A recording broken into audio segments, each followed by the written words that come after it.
Hello, welcome to Tank's Vlog. Today is May 5th, 2017, wrapping up the day in sports. And oh, what a day it was. Hockey tonight. What a thriller in Anaheim. The Ducks were dead in the water. The Oilers were well on their way to winning the game, taking a 3-2 series lead back to Edmonton with them. And the Ducks rallied. They scored 3 goals in the last few minutes, tied the game, forced overtime, and then won the game in double overtime. An absolute thriller. I mean, you could just hear Anaheim right now just chanting, quack, quack, waddle, waddle. Oh, baby. And the Oilers, very young team. They got a lot of youths on their team. But I just don't see them overcoming this year. This is a gut punch. An absolute gut punch. If the Oilers somehow come back and win the series, then you got to give them a lot of credit. But I just don't see them winning this series. They could possibly take Game 6 in Edmonton, but I think the Ducks have all the momentum, and I see them closing this out in Edmonton on Sunday night. The other game tonight was St. Louis staying alive in Game 5. They won 2-1. They beat the Predators, but it's clear that Nashville's got the edge. Nashville is strong. Nashville is going to be back home for Game 6, and I think they close that series out. NBA tonight, the Toronto Raptors. It's like you can see that Homer Simpson image of Drake going into the bushes as a Raptor fan and then coming out with a LeBron jersey. It was that bad a performance tonight. Show some pride, Toronto. Show some pride. You lost by 21 points. Oh, God. The NBA is so boring right now. Let's just cancel every series. Let's just go to the finals. Cavs, Warriors, round 3. This is the one to settle the score. It's going to be that anyway. The Spurs, they showed a lot of spirit and gusto today, bouncing back from the loss to Tony Parker, going into Houston, winning, taking back control of that series. They've bounced back nicely from their stinker in Game 1. It's Greg Popovich. You just never doubt the Spurs because of Greg Popovich. Well, you'll doubt them when they play the Warriors, of course, but that's the Warriors. It's just, this is the NBA that we live in. Now we go to baseball. The New York Mets.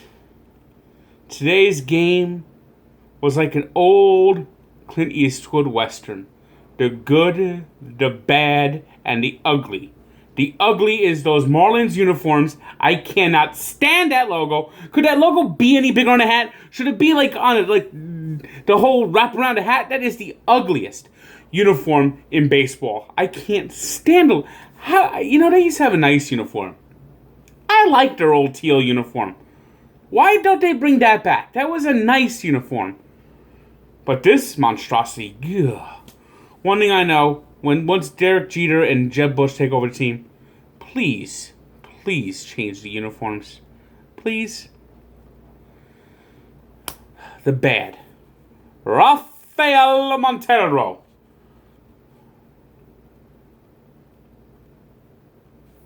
Rafael Montero is a bust with a capital B. He is terrible. He stinks up the joint every time he takes the mound. He got lit up again. Lit up like the 4th of July. Mets are down 7-1. And now that brings us to the good. What a great comeback. And you take the 2-run homer that Granderson hit. That started the ball rolling. But the main rally was that 7th inning. And they just did it with steady hitting. And you know what I like? They found the holes. They took advantage of the shift. That's what you need to do. Hit the ball where they pitch it. Find holes. Hit it in the right spot. Base hit, base hit, base hit, base hit. That's a true rally. That's baseball. Home runs are impressive. They sell tickets. Chicks dig the long ball. Well, you know what? A true baseball fan loves base hits. They love rallies. They love the ball bouncing around in the field. They love that rally. Keep the line moving. And just a terrific win. Familia looked good. Reed looked good. And the Mets needed that win in a big way. Now they need to take this series. They need to win a series. They need to win series. Just get back to 500. Get back going.